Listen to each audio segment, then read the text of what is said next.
Olá, nós aqui outra vez, Rodrigo Moroais.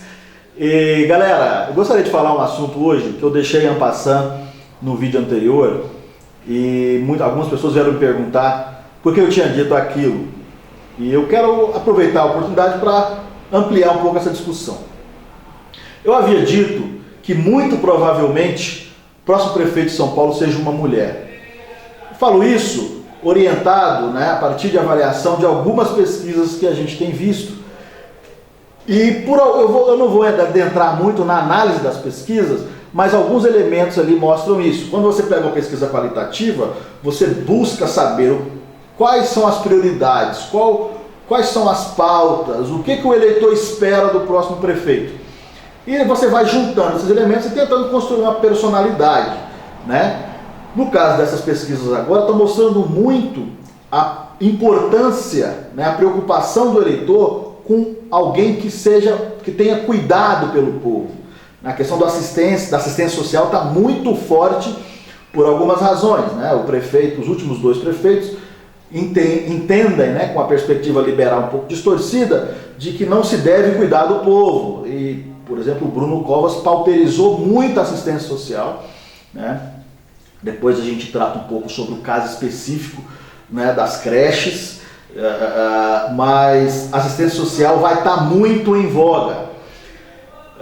Não vai ser também uma campanha racional, vai ser uma campanha muito emocional, isso está bem claro também.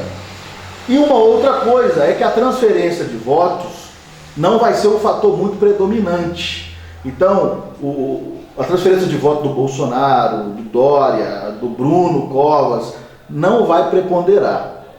Pelo menos isso não está sendo percebido com uma importância muito grande.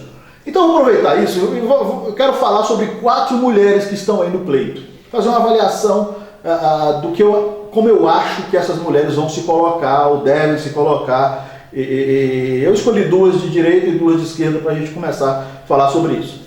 A primeira que está se colocando aí é a Luísa Erundina. Luísa Erundina, afiliada ao PSOL, é talvez a pioneira das candidaturas femininas no Brasil na esquerda. A Erundina veio do Nordeste, toda aquela história, e se torna prefeita de São Paulo. Foi o primeiro mandato, se eu não me engano, o primeiro mandato da esquerda para uma prefeitura de uma grande capital. E na época, isso... Lembra que o PT, a esquerda hoje está muito destruída, moralmente inclusive, dentro dos seus quadros. E o mandato da Erundina é um mandato que eles têm um carinho muito grande, porque foi o mandato do Dream Team da esquerda. A Erundina tinha, por exemplo, Paulo Freire como secretário de Educação, a Marina Chauí secretário de Cultura, o Perseu Abramo, ela teve o Luiz Eduardo Cardoso, Eduardo Jorge, teve grandes nomes aí, os maiores quadros da esquerda assumiram a Secretaria de São Paulo no governo da Erundina. Uma outra, e ela surge agora como a opção do Lula. Isso não está na imprensa, a imprensa está falando uma coisa, na verdade, o contrário disso, mas o mais importante não é o que a imprensa está dizendo, mas os diálogos internos. A gente sabe que ela é a opção do Lula por uma razão muito simples. O Lula também está vendo, provavelmente, o que a gente está falando, que é melhor sair com uma mulher. E a Luísa Erundina, especificamente, ela é mais fácil de ser controlada pelo Lula. O Lula tem uma força muito grande no PSOL. O Lula consegue controlar bem o PSOL. Lembram o caso do Boulos saindo a presidente, por um tapetão que o Lula fez, tirando o Plininho do pleito, que era o preferido de todas as bases do partido. 50 pessoas na época apoiavam o Boulos, mas o Lula conseguiu colocar o Boulos de candidato. Então o Lula tem uma força muito grande no PSOL, ele sabe disso. O problema da Erundina é que ela está muito velhinha, já nem consegue andar direito, mas ela fala muito bem, ela é muito boa comunicadora política. Algumas coisas que marcaram a gestão dela foi o fato dela ter trazido muitos nordestinos para São Paulo. Quem não se lembra daquela velha disputa entre Erundina e Maluf, o Maluf financiando e apoiando empresas no Nordeste, dizendo, não, nós temos que ajudar os nordestinos, mas fortalecendo as cidades do Nordeste, etc. ele financiou muitos projetos, enquanto prefeito de São Paulo financiou no Nordeste, e a Erundina fazia o contrário, ela trazia, né, os nordestinos para cá, ajudava, bancava bancou a vinda de muita gente. Paraisópolis é um exemplo, né, que é a favela que se formou a partir dessas imigrações no governo, as migrações do governo Erundina. Ela tem essa visão muito assistencialista, né, o que é bom.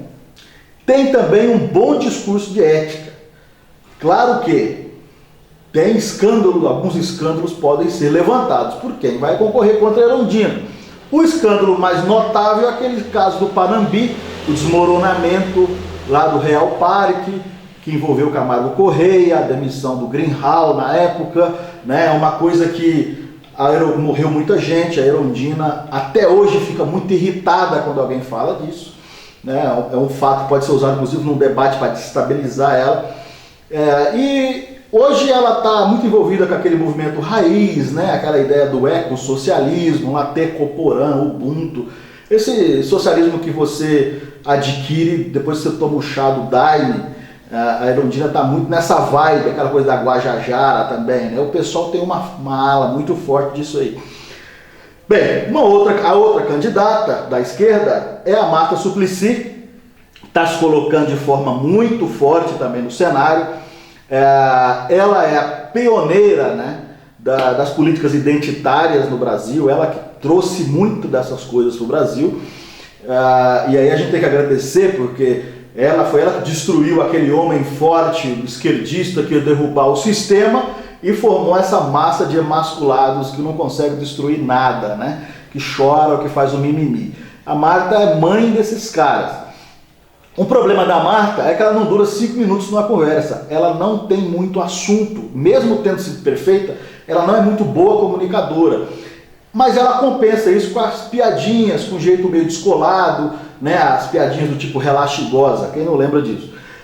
Um outro problema muito sério da Marta, que tem que ser explorado por quem vai concorrer contra ela, é o fato de que a Marta juntou perto dela, sempre teve como grupo político dela a pior escória da esquerda paulistana, né?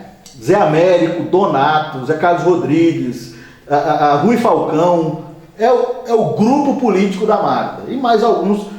Isso é uma vantagem para ela, porque alguns desses caras estão na Câmara de Vereadores, são vereadores do mandato, então tem muita força na base, mas moralmente esses caras são os piores, né?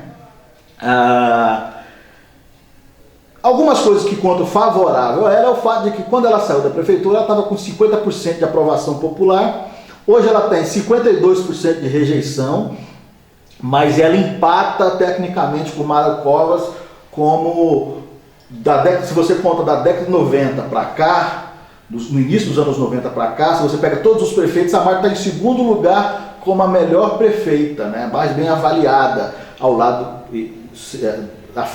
quem está à frente no caso é o Mário Covas, ela fica em segundo, mas empatada tecnicamente, a diferença de 2 pontos percentuais. Então isso pode contar bem para ela, se ela trabalhar isso bem, né, com o seu marco de campanha. No ponto de vista do assistencialismo, uma coisa que a Marta fez, que pode ser usada pelo benefício dela, foi ter universalizado as creches. Ela fez o trabalho, Leva e Traz, que era o nome do programa, né? Mas também, né, ela foi para a história como a Martaxa, a pessoa que sugou a cidade de São Paulo com impostos. A Marta, esquecendo, ignorando toda a fumaça da imprensa, a Marta, na verdade, é a opção do PDT, não é a opção do PT. Saem algumas matérias de que o Rui Falcão foi conversar com ela, etc, etc, etc. Não faz muito sentido e, de fato, não tá acontecendo um esforço muito grande, né, por aquilo que eu falei, o Lula não controla bem a Marta saiu do PT numa situação muito traumática para ela, né? Hoje ela está no MDB e, por exemplo, é muito mais interessante, é muito mais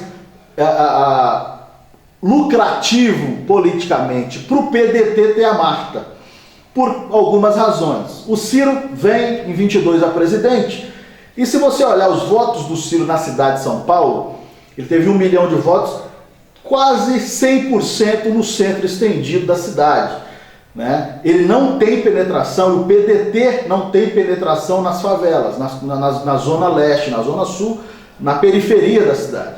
E a Marta tem uma força muito grande ali, né? Zona leste e zona sul é a região da Marta. Então, para o PDT, para o Ciro Gomes, é muito interessante ter uma prefeita como a Marta. Ela vai precisar, obviamente, para dialogar com a esquerda, se redimir de ter apoiado o golpe, né? Ela votou junto com o MDB, né, na maioria das reformas do Temer, né, etc. Ela deu um buquê de flores, né, para Janaína, se tem uma situação dessa. Mas isso também é positivo para ela, porque o Ciro também está caminhando para a direita, para o centro, né? O Ciro está tentando se descolar da esquerda e tentando formar uma candidatura para 2022 mais de centro. Então, para o Ciro, para a Marta também, esse discurso pode ajudar. Está se falando na Tabata Amaral como opção do PDT, isso também é fumaça da imprensa, por várias razões. A Tabata é uma menina ainda, apesar de ter aquele perfil físico, né, da nova esquerda, ela está muito cedo para ela. Perfil físico da menina magrinha, do cabelinho pretinho, frágil, meio revoltada com o pai, né? Lembra da Ocasio Cortez lá nos Estados Unidos? Mesmo isso sendo muito bom, ela tem algumas coisas contra ela. Primeiro que ela está muito enfraquecida no partido, né? Ela não teria janela por ser deputada, e não tem o apoio do Renova BR, que é o grupo de sustentação político dela. O Renova acha que ela está muito nova de mandato, ela só tem 2 anos de mandato, e eles querem que ela termine pelo menos esse mandato para se aventurar em outras coisas. É o discurso do Renova também, né? Bem, são as duas candidaturas de esquerda. Eu quero falar agora de duas de direita. A primeira e mais óbvia, mais evidente, né, que está mais aí claro para a gente, é a Joyce Hasselmann. A Joyce Hasselmann está com muita voracidade, né, em direção a esse projeto de ser prefeita de São Paulo. Eu vejo muitas críticas a Joyce do ponto de vista ideológico. Vocês não podem interpretar a Joyce do ponto de vista ideológico. A Joyce é para ser interpretada politicamente hoje como alguém que está caminhando na direção da prefeitura. Todas as ações dela são direcionadas a se eleger prefeita. E ela está acertando muito nessa avaliação, se você for prestar atenção. E eu vou dizer por quê. Do ponto de vista dela, ser prefeita de São Paulo, ela não está cometendo muito erro. Só tem algumas coisas, né, que pesam contra ela. É o fato de, por exemplo, a própria aparência dela, o jeito dela meio extravagante, etc., tem um apelo popular na massa, nas mulheres, né, lá da base, das classes mais baixas, um apelo muito negativo. E como eu disse, essa vai ser uma campanha muito emocional, muito povão. Só que ela também é mais emotiva, obviamente, que a Marta, né, que é uma pedra de gelo. A Joyce fez um movimento político, né, bem jogado aí com essa briga do PSL, que garantiu para ela a legenda no PSL. Então a Joyce está tranquila em relação à legenda. Enquanto na direita está todo mundo sem saber para qual partido ir, se o Aliança vai ficar pronto, a Joyce tem a legenda garantida. Então ela já pode trabalhar outras coisas que dizem respeito à candidatura, né, à pré-candidatura. Uma vantagem dela é que ela é desconhecida por 33% da população da cidade de São Paulo. Ou seja, ela tem um campo de trabalho, de ação, muito amplo para trabalhar, né? Ela tem massa para operar, porque as pessoas não sabem quem é Joyce. Então a forma como ela se apresentar a partir de agora, se ela fazer isso bem, ela pode ter chance de ganhar. Apesar de que a rejeição dela também está alta, ela está com 44% de rejeição para prefeita na cidade de São Paulo. Ela está tentando descolar a imagem dela do Bolsonaro, ela está fazendo isso estrategicamente, não, né? Ela está vendo as pesquisas e ela está percebendo, como eu percebi também na pesquisa, que a transferência de voto hoje do PSDB na cidade de São Paulo é maior do que a transferência de voto do Bolsonaro. Essas pesquisas estão mostrando, né? Mas eu acho o seguinte, a opinião que eu tenho em relação a Joyce é que ela tem uma chance de ser prefeita, mas ela só ganha se ela tiver um grande marqueteiro do lado dela. E eu até diria que ela só ganha se ela tiver o Duda Mendonça com ela. O Duda Mendonça é o maior especialista em operar com as emoções, né? Eu acho que o marqueteiro de campanha que faz isso melhor do Brasil, não tem ninguém melhor que o Duda. E como eu disse, essa vai ser uma eleição de temas, não vai ser uma eleição de pessoas, de nomes, não vai ser o nome do fulano que vai eleger a Joyce. O fato dela estar indo muito voraz para esse projeto de candidatura faz com que ela também cometa alguns erros. Então isso é um mérito dela e é um demérito também. Primeiro erro é o fato dela estar se afastando da base da direita. Ela está sendo vista pelos ativistas como uma traidora. Isso ela não vai conseguir resolver. Quer dizer, ela já está sendo vista, ela já é entendida como uma traidora e não tem como, eu não vejo como ela vai conseguir mudar isso. Então ela já perdeu aquela base, ela se afastou do presidente, da imagem do presidente, mas também se afastou dos eleitores do presidente, né, dos ativistas principalmente. E também essa pressa faz com que ela cometa alguns erros bobos até. Você vai perceber no Twitter que ela está o tempo todo batendo no Eduardo. Ela está vendo o Eduardo Bolsonaro como um concorrente dela, a pré-candidato. E ela nem percebeu que o Eduardo está impossibilitado constitucionalmente de ser candidato. O artigo 14 da Constituição, parágrafo 7º, diz que um filho, considera que é nepotismo, um filho concorrer num nível inferior da esfera do poder federativo, dos poderes, né, das instâncias, né, considera nepotismo, por exemplo, o filho do presidente concorrer para prefeito ou para governador, considera nepotismo o filho do governador concorrer a prefeito da cidade, a não ser, obviamente, em caso de reeleição. Se esse cara já era prefeito, não considera nepotismo. Mas, ou seja, o Eduardo hoje está impossibilitado, e o pai dele, obviamente, não vai desincompatibilizar, então, a gente espera que não faça, né?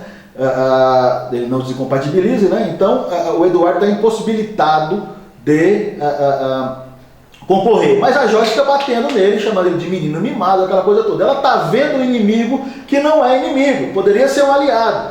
Agora isso já está quebrado, né? Mas ela poderia ter pensado nisso lá atrás, poderia ter trazido o Eduardo para perto de si, né? E ganharia os eleitores, os ativistas bolsonaristas. Então, às vezes há muita sede ao pote, né? É bom, mas se prejudica. E a última candidata, pré-candidata, o possível pré-candidato aqui, eu estou conjecturando, é a Janaína.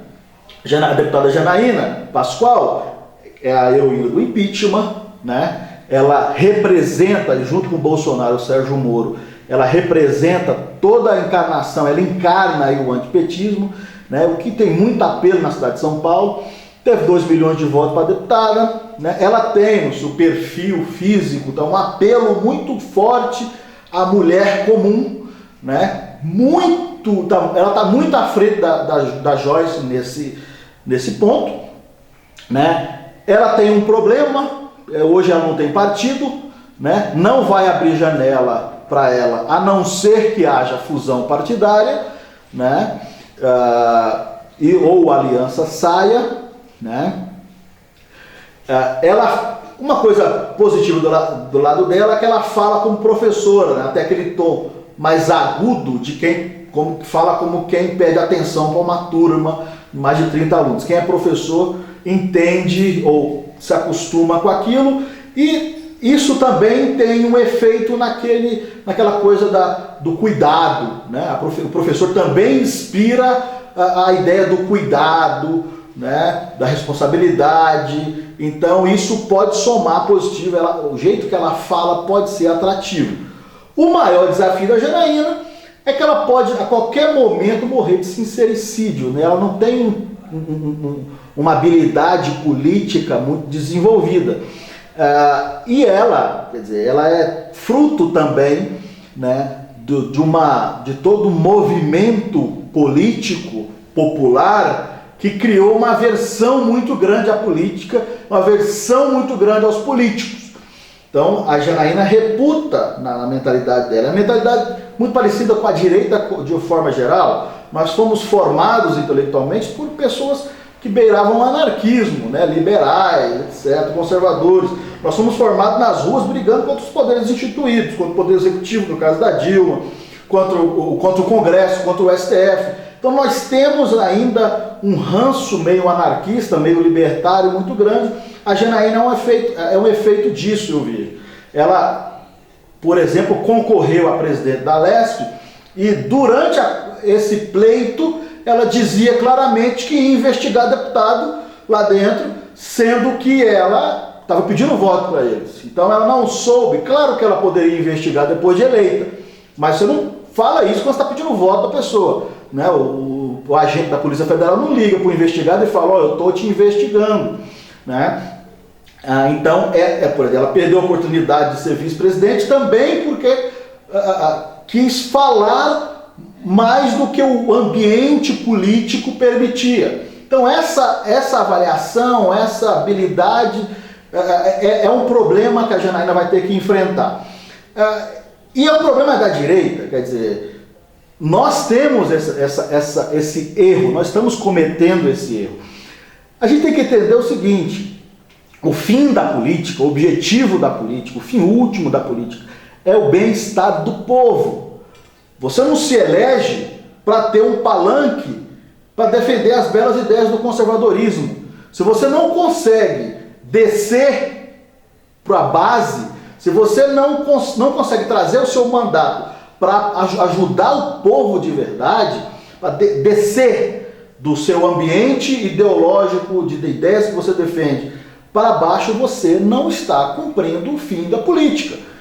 E para cumprir esse fim, para descer, muitas vezes você vai ter que sentar com o cara da oposição. Muitas vezes você vai ter que votar junto com a pessoa da oposição. De vez em quando, na Lesp ou na Câmara de Vereadores, o PT está votando a favor do povo. E o político nosso não tem essa sensibilidade de uma forma geral. Né? Você vai ver, por exemplo, políticos aqui em São Paulo se orgulhando, ou no Brasil, né, os novos políticos, se orgulhando de não estar gastando verba de gabinete. Você vai ver que os petistas gastam toda a verba de gabinete, porque eles estão usando esse... É claro que existe os casos de corrupção, mas verba de gabinete, isso serve para atender o povo. Você precisa de gente lá embaixo, ouvindo as pessoas. Então ele eu só tenho 2 assessores. Então quer dizer que você não está trabalhando para o povo. Você está indo bater ponto na Assembleia. Né? Então essa percepção, essa aversão à política é um erro muito grande que muitos políticos... Eu vejo político, por exemplo, do nosso lado, que se orgulha de estar distribuindo emendas sem pensar politicamente. Então, ele diz, essa pessoa diz, não, eu distribuí minhas emendas sem considerar apoios políticos futuros, sem fazer articulação nenhuma, só para ajudar as pessoas. Na verdade, ele não está ajudando, porque um outro grupo político vai se beneficiar disso em algum momento. E se ele não pensa nisso, ele está trabalhando até contra. Ele está financiando outros projetos políticos. Né? Então, é muito importante que essa mudança de perspectiva. A gente tem que entender que política não é suja em si. Política é um meio de ajudar as pessoas, de ajudar o povo, as pessoas que mais precisam. Né? E se a Janaína conseguir entender isso no decorrer do tempo, se ela conseguir dialogar mais, ser mais aberta a esse tipo de conversa, né? Eu acho que ela tem uma grande chance. Em algum momento você vai ter que conversar, em algum momento você vai ter que compor, em algum momento você vai ter que alinhar. É da natureza da política. E a gente precisa aprender isso. Nosso grupo político como um todo precisa entender que política não é suja por natureza. Né? Então essa era a avaliação que eu queria fazer. Espero que vocês tenham gostado. Muito obrigado e volta o Moro!